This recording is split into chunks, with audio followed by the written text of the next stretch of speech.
From the Library of Congress in Washington, D.C. That we're being taped and filmed and everything else.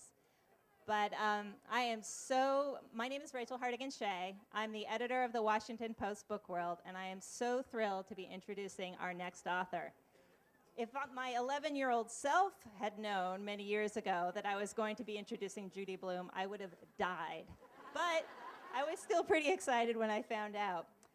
For a whole generation of kids, she articulated for us what it was like to be a kid, and it's so exciting to see all the kids now having the same experience with her. Because Judy Blume didn't stop with iconic books I read growing up, such as Are You There, God? It's Me, Margaret, or Blubber, or Then Again, Maybe I Won't. After all the awards and the accolades, the American Library Association's Award for Lifetime Achievement, the Library of Congress's Living Legend Award, etc., she keeps writing, thankfully, for the next group of kids. Her latest book is Friend or Fiend, with a Pain and the Great One. Please join me in welcoming Judy Blume.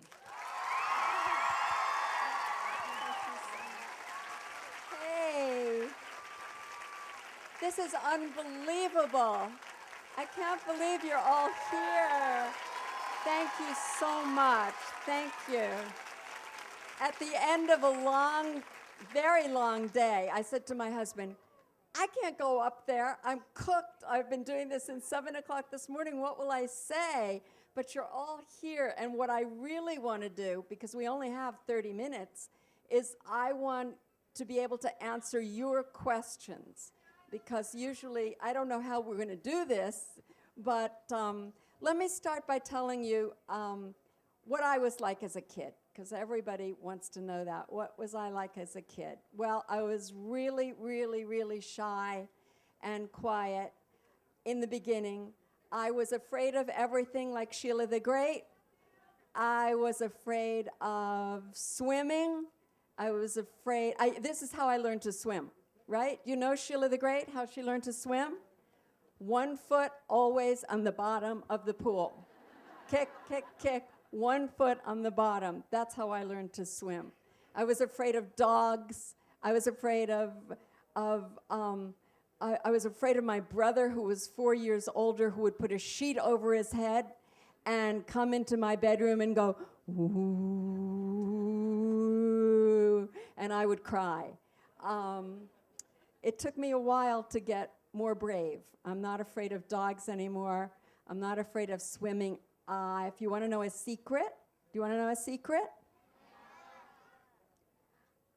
I hate to tell you this. I'm still afraid of thunder and lightning.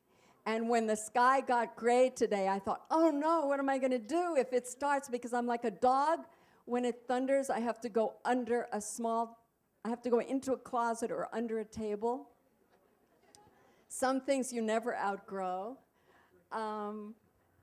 And I always had stories inside my head. They were always there as far back as I can remember. I used to bounce a Spalding ball. Anybody remember Spalding balls? Those pink rubber balls? Against the brick wall of my house outside. And all the time I was doing that, and I could do it for hours at a time. I don't know what my mother thought I was doing. I was having stories going round and round and round inside my head. But I never told anybody about my stories because I thought if I did, they would think that I was really weird. So I kept them to myself, and they stayed in there all those years until I grew up, and I never thought of becoming a writer. Nobody ever told me a person could grow up to become a writer. But when I was in 6th grade and we were doing book reports, and even though I liked writing things, we were doing oral book reports, stand up in front of the class and tell about the characters and the theme. I hated themes. I still hate themes. And I was reading. I loved reading, but I was reading the books that I found on my parents' bookshelves, which were not appropriate to report on in 6th grade. And so, as shy as I was then, I stood up in front of my class and I made up a title and characters and a theme, and I always got an A on those reports. And when I was reporting on a book I had really read, I didn't. So I guess that sent me some kind of message anyway. And I know kids, you know, your teachers are way more tuned in than mine was then, so you're not going to do that. But what I do say to teachers is, you know what? Once a year, let the kids do that. Maybe it'll be fun. Maybe you'll create a new writer out of it. So even then, you know, I had those stories. Although the books that I made up were a lot of horse stories, Dobbin stories. I mean, I never read a horse book in my life. But I thought that that's what the other kids were reading, so I would invent, you know, books about horses that didn't exist. So that's pretty much what I was like as a kid. I was a lot like Margaret in Are You There, God? It's Me, Margaret. And for you women who grew up on those books, you know, I did all those exercises. And guess what? They didn't work. And guess what else I found out? It doesn't matter. By the time you're my age, you're even grateful. And my most autobiographical book is starring Sally J. Friedman as herself. I was Sally. It was a fifth grade teacher who wrote to me when I was already writing, and she said, I'm doing a report on people in creative fields, and I'm asking them what were they like as children. And for the first time, I thought, this would be an interesting question to answer, but of course I can't just answer a question. I have to write a book to answer a question. And so that is how I wrote, starring Sally J. Friedman as herself. It was very much my own family and that kind of imaginative child that I was. My mother was not crazy about that book and said, leave me out of your books. But my mother, who was very proud of my career as a writer, my mother didn't want me to write any mothers into my books because she said, no matter what, my friends will think it's me. So just leave mothers out. I said, Mother, when you're writing about children, you know, a lot of them have mothers. And the mothers are important parts of the books. And so you'll just have to tell your friends, this isn't me. What else can I tell you? I'd really love to hear from you. I just don't know how this is going to work. If you can make me hear a question, then I'll repeat the question. Anything at all. Yes, in the blue, way back there. Yes, yell. Hi, Judy. Hi. I was at a funeral 2 hours ago, and I go to this event every year, and I knew I had to see you because I've been in love with your book since I was 11. And I'll repeat her question. okay, there's a mic. Oh, there's a mic right there. I've been in love with your book since I was 11, so this meeting has been 25 years in the making. Thank you.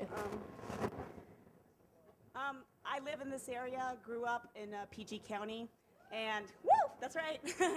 And I know your books have had an impact on a lot of young girls, but I have to say they have had a particular impact of girls of color. I want to know if you're aware of this impact, and if so, why do you think your books resonate with us? Whoa, you know, did you hear that? Why do my books resonate with young women of color? I think because when you're writing about a universal experience, it works. You know, you reach people all over the world, and it's about what's inside you. It's not about the color of your skin.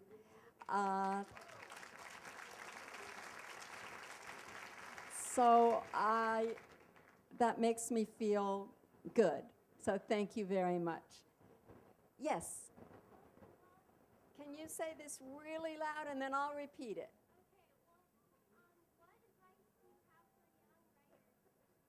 What advice do I have for young writers? That's a good question. Write, write, write. Don't think about being published. Don't think about anything except letting it out.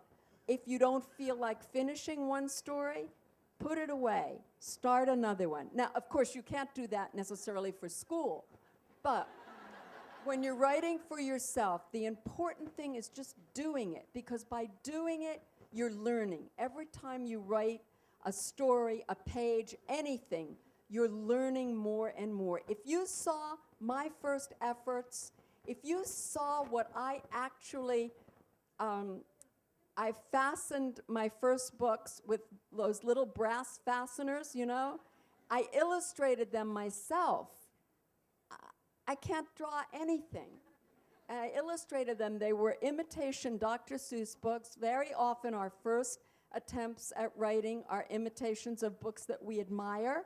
And so my books were all rhyming picture books. The first one was called You Mom You. I'll just give you an idea. It's these two little kids, right? And they're talking to their mother. And it's you mom you were a kid, tell us what you did. Okay, this is mom now. I'll tell you all the things I did when I was small. You get the idea. It was bad. But, and then I wrote a couple more rhyming picture books, which I sent to publishers and which they rejected and which sent me into the closet to cry. But I came out of the closet determined, more determined, and I thought to myself, but what do I like to read best? What I like to read best are novels. And so this is what I'm going to try to write. And then I wrote Iggy's House, which was my first novel. Well, hey. Summer Sisters. Oh, there we go. You dedicated Summer Sisters to your own summer sister. I was wondering what the relationship between you and her. It's not the relationship of Vix and Caitlin, but I call her my summer sister. I call her my soulmate. She's my best friend from 7th grade, Mary Weaver. We're still best friends, and that's close to 50 years later. So she's wonderful. She teaches kindergarten and first grade in a New York City public school, and she's always saying to me, don't you tell them how old I am. And I say, Mary, you know, my age is public. They say it on National Public Radio every year. I know. I knew I was 70 when I heard it in the shower. So I thought, oh my God, it must be true. She's a lively, terrific woman, and when I'm in New York, which is not all the time, we're around the corner from one another, and we see each other a lot, and that's great fun. That's great fun. Yes? Do I have a real-life Fudge and Peter? I had a real-life Fudge. Yes, I did. My son Larry, when he was a toddler, was a lot like Fudge. He didn't swallow a you-know-what. That idea actually came from a newspaper story about a toddler who swallowed a tiny pet turtle. And that was a true story, and I followed that story every day. You know, they took the x-rays, what's happening to the turtle. The turtle is, they gave him a lot of laxatives. The turtle is out. The child is okay. The turtle is not. And so I wrote this book. This was this was before I was published, and I thought it would be a picture book called Peter, Fudge, and Dribble. And I based the character of Fudge on my son Larry, who slurped on 4 fingers of his left hand, and who had little temper tantrums and wouldn't wear his shoes and wanted to eat his dinner under the table, like a dog. He called himself Frisky the cat, I think. And I had friends who would come over, and they would see Larry under the table eating his supper, and they would say, you know, Judy, your kid is weird, and you better be careful, and you better do something about this, or he's going to grow up to be really weird. Well, I'm proud to say he's 46 years old. He's perfectly fine, wonderful guy, eats his dinner at the table. No more temper tantrums that I know about anyway. And so that was where Fudge came from, but Fudge took on his own life. And it was an editor who got that manuscript of Peter, Fudge, and Dribble, who took me to lunch, which was so exciting, I can't tell you, I couldn't swallow, I was so excited, and said to me, I like this story, but I think could be a long book, a chapter book, about this family. Why don't you think about that? And I had never thought about it. And I went home. It was a summer day, and I wrote that summer the whole of Tales of a Fourth Grade Nothing. And it's the only book of mine that was ever published exactly as I wrote it. And there it was. Yes, there's a young man there. What's my favorite book? Do you mean of the books I wrote? Oh, that's a question I don't like to answer, because I say it's like asking a mother, which is your favorite child? They're all my babies. I love them all differently. Depends on which day you ask me. So it's not a question I can answer. I'm sorry. I can't do favorites of anything. I'll tell you right now. Yes.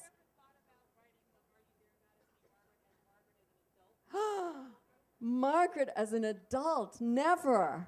No. Margaret is 12, just like Fudge is not getting any older than first grade. No, Margaret has to stay where she is. Margaret is Margaret. I'm happy. I want to write more books, but no, Margaret is who she is. Yes, how about right here? Are you gonna ever make Will Fudge grow up in any of your books? No, I don't want Fudge to grow up. I wouldn't know what to do with Fudge if he grew up. You could make him grow up just like he is right now. And so when he grows up eating under the table. Nah, I don't think so. But thank you for that good idea. Thank you for that. I can't even see the hands in the back. There's someone, yes, in white, yes.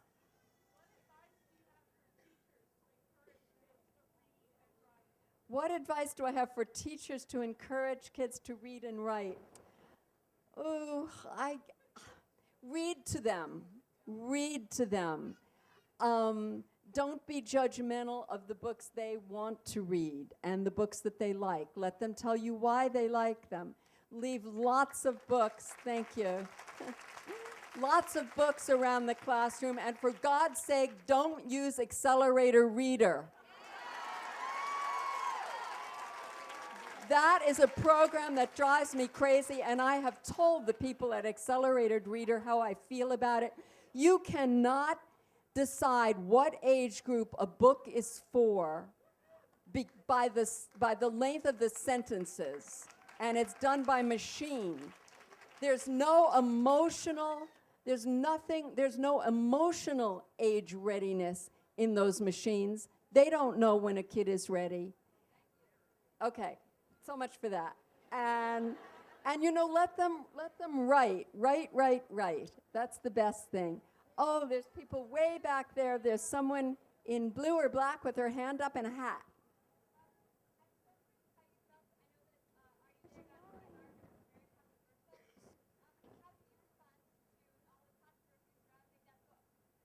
Well, Margaret was not controversial when I wrote the book. The question was, how do I feel about the controversy around Are You There, God Is Me, Margaret? But when I wrote the book, I never thought it was controversial. What's controversial about puberty?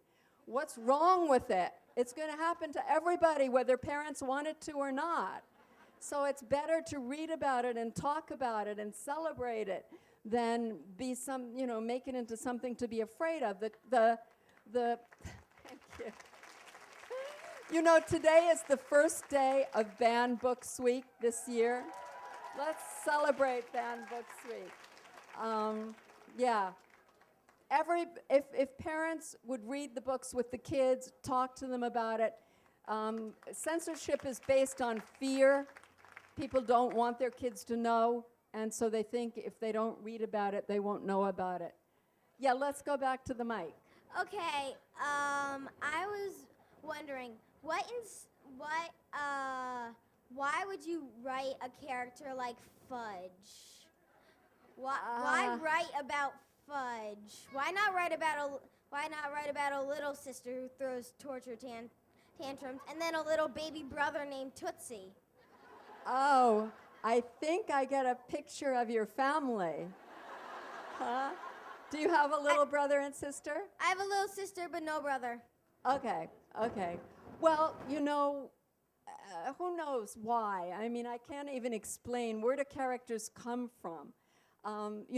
Some things I know, some things I understand. The first story in Friend or Fiend, which is the new book in the Pain and the Great One series, which is a pretty new series, and it's for pre-Fudge readers, before they get to Fudge, and it's because it's about a brother and a sister, and the sister is 2 years older. She's in 3rd grade. Her name is Abigail, and her brother is in 1st grade. His name is Jake.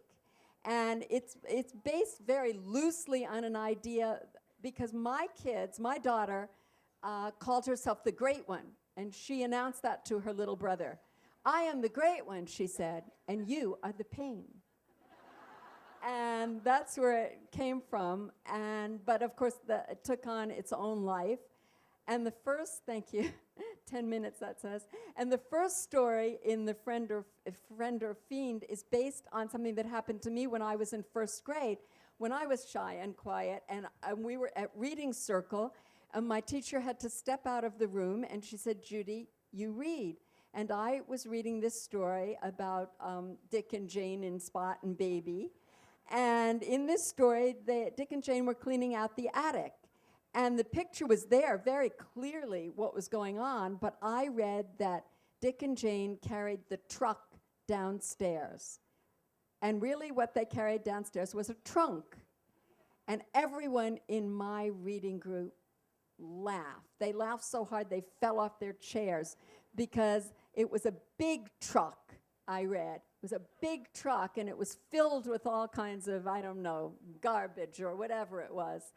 And I've never forgotten how I felt then, how humiliated I was in 1st grade reading circle. And so the first story in Friend or Fiend is when Jake is reading in reading circle, and the teacher steps out of the room and says, Jake, you read. And the picture is there very clearly, but he doesn't look at the picture, and he reads, Ben is my fiend. I'm glad Ben is my fiend, because he's a very good fiend. And how many of you kids know what a fiend is? Do you know what a fiend is? Who knows what a fiend is? What's a fiend? You're a fiend. Okay. So by the time you read this book, you will know what a fiend is, like a monster, like something really bad. And so he is really humiliated. All the kids laugh at him. They make fun of him, and after that, when they see him, they say, fiend, fiend, and they play, Duck, Duck, Goose? Do you know that game, Duck, Duck, Goose? Yes? So they play Duck, Duck, Fiend. And anyway, it's a terrible time for him, and that idea came right out of my own 1st grade experience. You see, you can be really old and still think inside of yourself as a 1st grader. You have 2 ages in life, everybody. You've got an outside age, how long your body's been around, and you've got an inside age. And I am still 12 or under.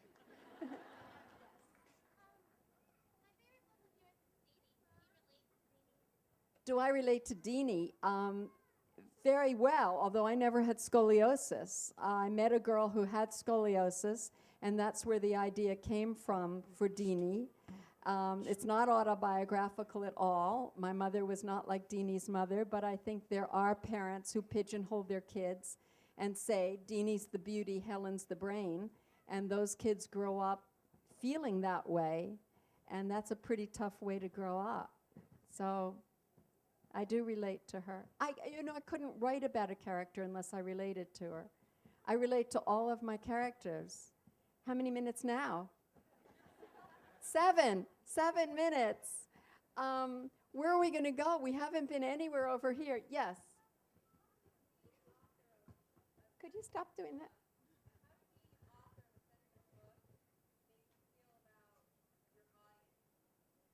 How does being an author of a censored book make me feel about my audience? How it affected my audience? If you mean, did it affect my writing? It did not affect my writing, I'm happy to say.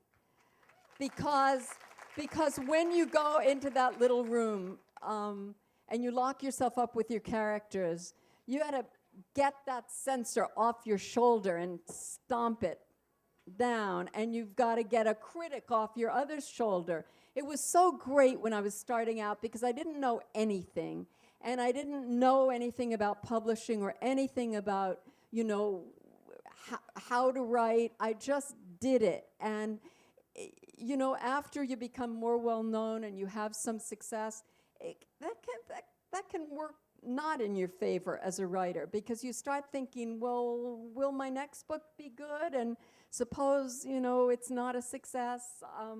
You have to do away with all that stuff when you go in that room, and it's just you and your characters, and you've got to go into that other place inside your head. I'm a very poor judge of time, so I appreciate. We're 5 minutes. 5 minutes. Yes.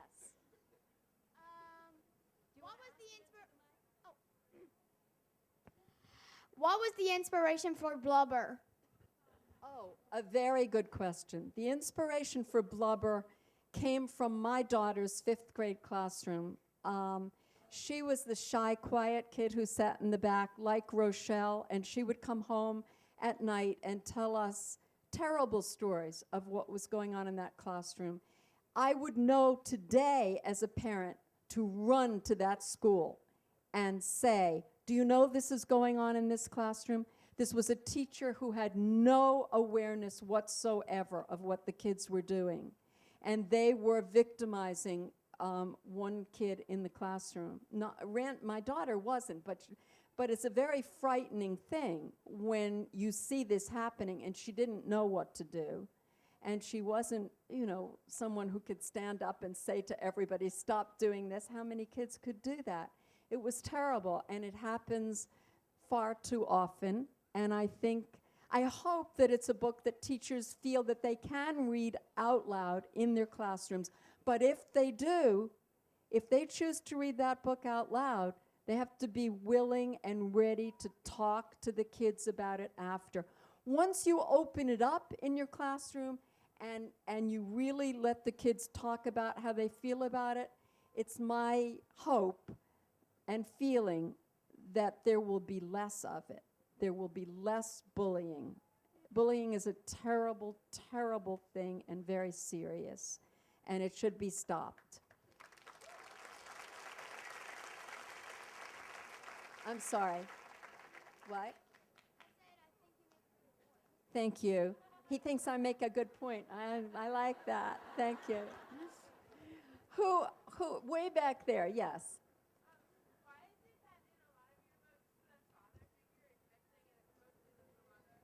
The father figure is what?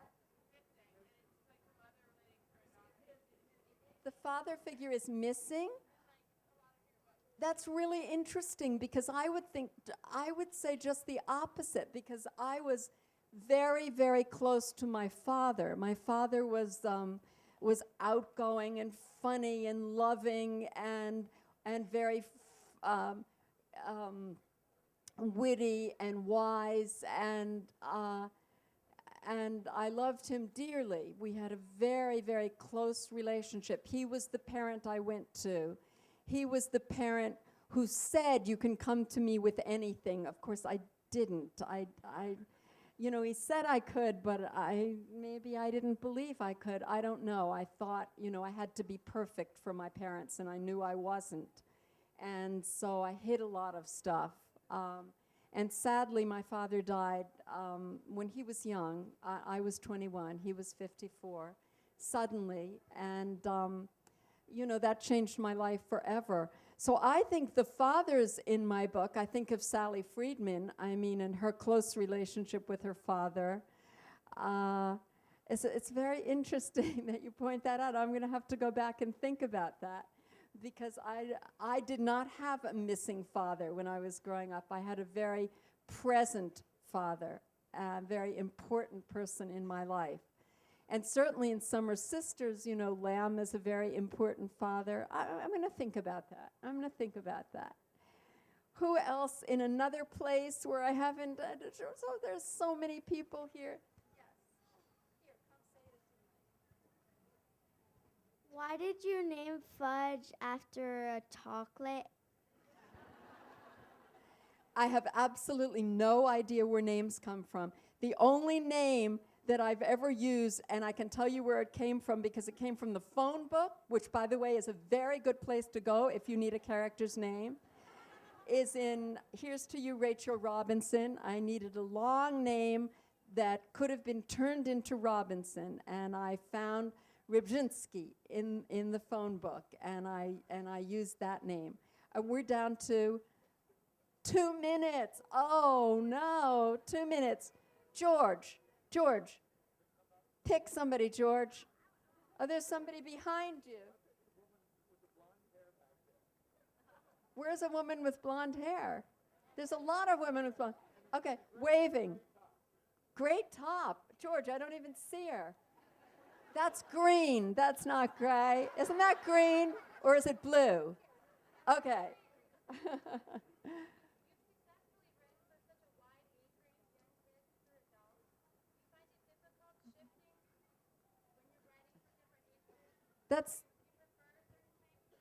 That's interesting. She said, I write for so many different age groups. Do I find it difficult shifting from young children to adult novels to middle grade kids? And I love it because I don't know, I can't say I'm a person who gets bored easily, but maybe I am because I really like the challenge of writing for different age groups. And I find that the process is exactly the same. It's always pure torture to do a first draft, and I don't kid you with that. And you can ask my husband how many times I've finished a book and I've said to George, wave your hand, George. There's George, yay. I have said to George, that's it. I'm never doing it again. I'm done. And George is very laid back, and George says, that's fine. Whatever you want, that's fine. And, weeks will go by or months, in some cases a year or two, and I will just need to get back into that little room and do it again. Doing 4 books in a row, like the Pain and the Great One chapter books that I've just done, bing, bing, bing, bing. I've never done that. Never, never. I may never do that again. But I've done it, and now I know that what my next book will be, and it will be something entirely different, something actually almost historical because it takes place in the 50s. I can't believe that something of my life would be historical, but I'm told that it is. And I've done a lot of research for it, and I've loved doing research. I've never had the fun of doing research. And my friends who write nonfiction say, yeah, the research is the fun part. Where do you have to write the book? So I'm looking forward to that. That's going to be my next book. What age group? That's really interesting. I know, and I'm not sure because I believe right now that it's told from 3 points of view, and they are 3 teenagers, one of them older teenage. So I don't know. I don't even like to think about that, but I understand that when it comes to publishing, you're either it has to go into this category or that category. I think, how many more questions? What? That's it. We're on overtime. Oh, my goodness. You are wonderful. I love you. I wish I could talk to you all. Thank you so much. Thank you. Thank you. What a great audience. I can't believe you came out tonight. Thank you so much. Thank you all. Hi. How are you? Fine, let me have a word. Ladies and gentlemen, I just want to first of all say how beautiful and how fitting it is to have someone who speaks not just to children, youths, and so forth, but to learners, lifelong learners of all ages. You are a beloved creature, and what a beauty to have her as the final speaker at the 9th Annual Book Festival.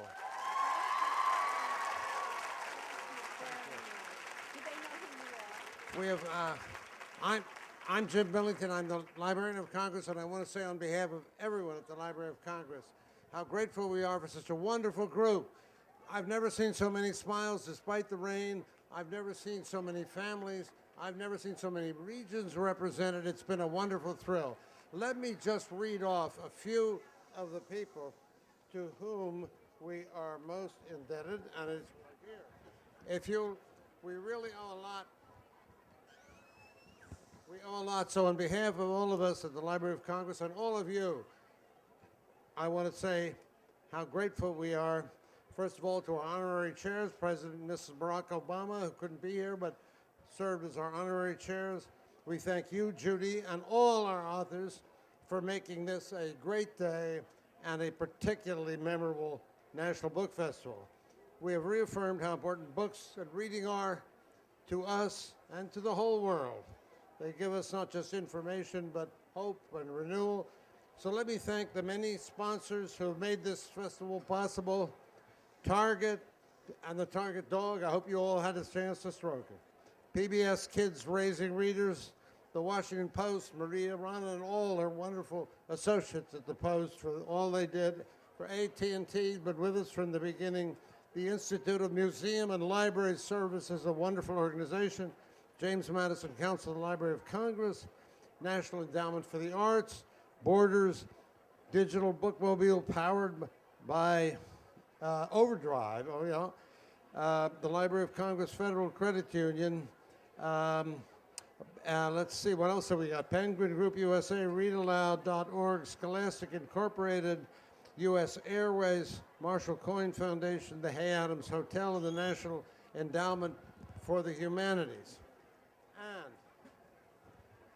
And let me thank the nearly 80 authors who shared their time with us today, and a special thanks to Roberta Stevens of the library staff, who has managed this event beautifully ever since its inception 9 years ago. I'm going to ask Roberta to stand and be recognized for what she's done.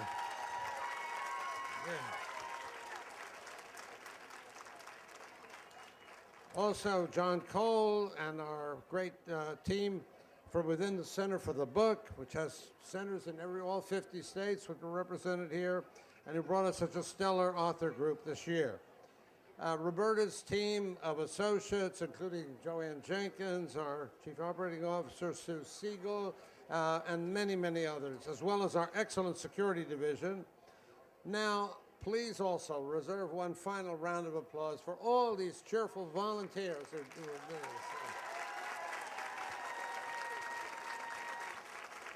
Those purple shirts represented not the Purple Heart, but the real heart of the Library of Congress. The staff who are all here on their own time. They could have been off somewhere else, but everyone wants to be here to share this with you. And the wonderful Junior League of Washington, who also have been so wonderful and smiling. We thank them, fine staff at Fleischman Hilliard, and all of you for your energy, for your enthusiasm, for your understanding of the crucial importance of books and literacy in our lives, and for bringing a world of smiles to a slightly rainy day, and I think the largest crowd we've ever had at a book festival. Thank you all, and thank you, Judy, for bringing it to home.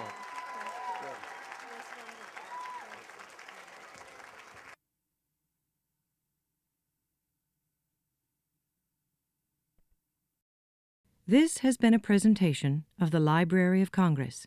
Visit us at loc.gov.